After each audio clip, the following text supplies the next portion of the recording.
అనకాపల్లి జిల్లా నర్సీపట్నం నియోజకవర్గంలో బహుజన సమాజ్ పార్టీ నియోజకవర్గ ఇన్ఛార్జ్ బొట్ట నాగరాజు ఆధ్వర్యంలో నియోజకవర్గ స్థాయి కేడర్ క్యాంపు ఎన్జీఓ హాలులో నిర్వహించారు.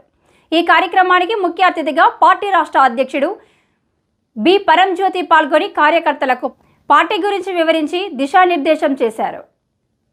మొదటగా బహుజన మహనీయుల చిత్రపటాలకు పూలమాలలు వేసి నివాళులర్పించారు. ఈ సందర్భంగా ఆయన మాట్లాడుతూ బహుజనులకు రాజ్యాధికారం సాధించడమే బీఎస్పీ లక్ష్యమని, రాష్ట్రంలో ఉన్న అగ్రవర్ణ పార్టీలు బహుజనులను రాజ్యాధికారానికి దూరంగా ఉంచి వారి పార్టీల జెండాలు మోసే విధంగా తయారు చేశాయని, 185% ఉన్న బహుజనులు రాష్ట్రంలో, దేశంలో పాలించే శక్తి ఉందన్నారు.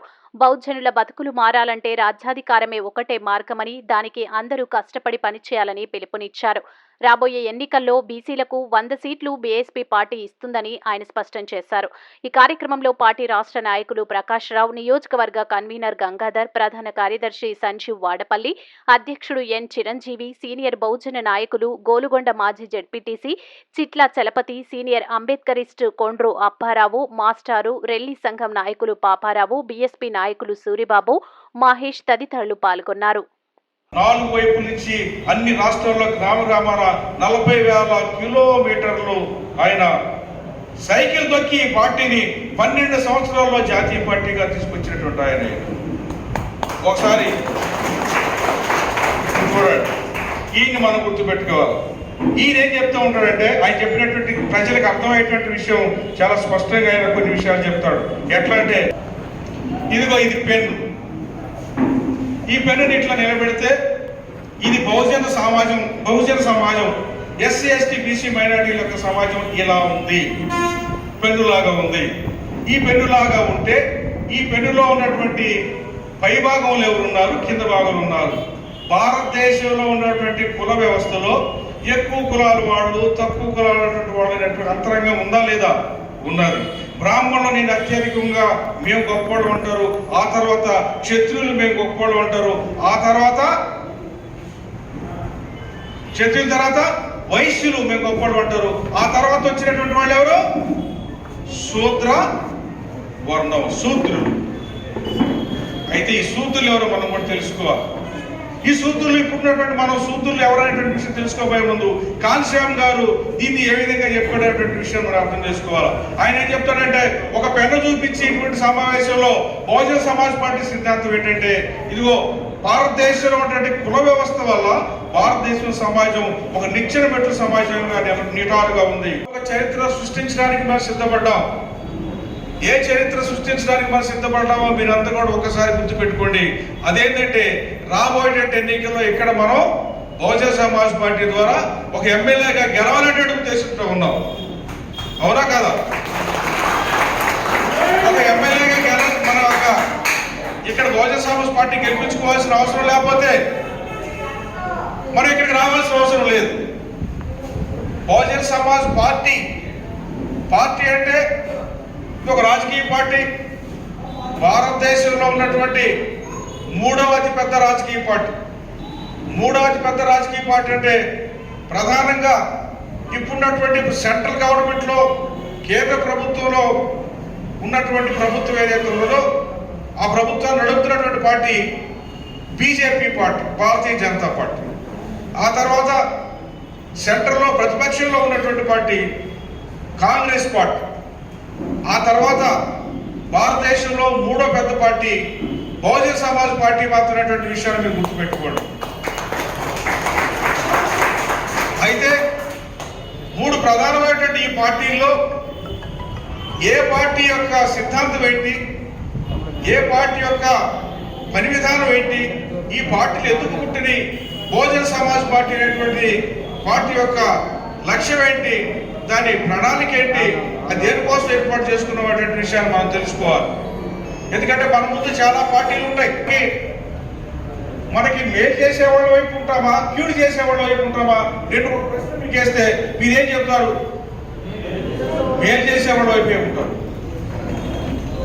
అట్లనే మన ఓటు అనేటువంటిది సీట్లు సాధించి రాబోయేటువంటి ప్రభుత్వాన్ని మనం కంట్రోల్ చేసేట విధంగా మనం క్రియాశీలకంగా మారదాం. దానికోసం మీరు అందరూ కూడా కృషి చేయాలి. దానికోసం మీరు చేసిన పని ఏంటంటే ఈ విషయాలన్నీ కూడా ప్రజలకు తీసుకొని రావాలి. ప్రజల దగ్గరికి వెళ్ళి ప్రజలు చైతన్యవంతం చేసి ఈ నియోజకవర్గం కూడా రాబోయేటువంటి ఎన్నికల్లో మీరు ఎమ్మెల్యే సీట్ గెలిపించడానికి మీరు అందరూ కూడా కృషి చేస్తారని, అటువంటి సత్తా ఉన్నటువంటి నాయకులు, అటువంటి సత్తా ఉన్నటువంటి మరి వేదిక మీద కూర్చున్నటువంటి నాయకులందరూ కూడా మీరందరూ కూడా ఒకసారి ఆలోచించండి. ఈ ప్రాంతంలో ఉన్నటువంటి మన బహుజన సమాజ్ పార్టీ గెలిపించండి. ఇంకొక విషయం ఈ సందర్భంగా మనం గుర్తు చేసుకోవాల్సిన అవసరం ఉంది. మనలోనే బీసీలు ఉంటారు, మనలోనే ఎస్సీలు ఉంటారు. ఈ మనలో బీసీలు ఎస్సీలు ఉన్నటువంటి వాళ్ళే ఆ పార్టీల్లోకి వెళ్ళిపోయి ఆ పార్టీలో ఎమ్మెల్యేలుగా అవుతారు, మంత్రులు అవుతారు. వీళ్ళ వల్ల ఏమి కాదు, వీళ్ళ వల్ల ఏమీ నడవదు. మీరందరూ చూస్తా ఉన్నారు ఈ రోజున ఈ రాష్ట్రంలో ఉన్నటువంటి రెడ్డి రాజుల పరిపాలన ఎలా జరుగుతుందో, రెడ్డి పరిపాలన ఎలా మాత్రం తెలుసు. బీసీలు అనేటువంటి వాళ్ళు ఎమ్మెల్యేలుగా సీట్ ఇస్తారు మాత్రమే, మంత్రులుగా సీట్ ఇస్తారు మాత్రమే. వీళ్ళ మాటలకి ఏమాత్రం కూడా వినరు. వీళ్ళకైతే పదవులు ఇస్తారు కానీ అధికారం ఉండదు. ఒక హోమ్ మినిస్టర్ ఉన్నటువంటి ఎవరు కనీసం ఒక హోమ్ గార్డ్ కూడా మార్చేటువంటి అధికారం వాళ్ళకి లేదు. కాబట్టి మీరు ఒకసారి అర్థం చేసుకోండి. ఈ ప్రాంతంలో ఉన్నటువంటి ఉత్తరాంధ్ర ఉన్నటువంటి ఈ ప్రాంతం మొత్తంలో కూడా పోగొట్టడానికి సిద్ధంగా లేడు. ఈ రాజ్యాధికారం నాకే కావాలనుకుంటున్నాడు. వాళ్ళు కడుపు నిండినటువంటి వాళ్ళు, ఆస్తులు ఉన్నటువంటి వాళ్ళు, సమాజంలో గౌరవం ఉన్నటువంటి వాళ్ళు, కడుపు నిండినటువంటి వాళ్ళకి, ఆస్తులు ఉన్నటువంటి సమాజంలో గౌరవం ఉన్నటువంటి వాళ్ళకి వాళ్ళు మన రాజ్యాన్ని కాసుకోవాలని ప్రయత్నం చేస్తుంటే ఇవన్నీ లేనటువంటి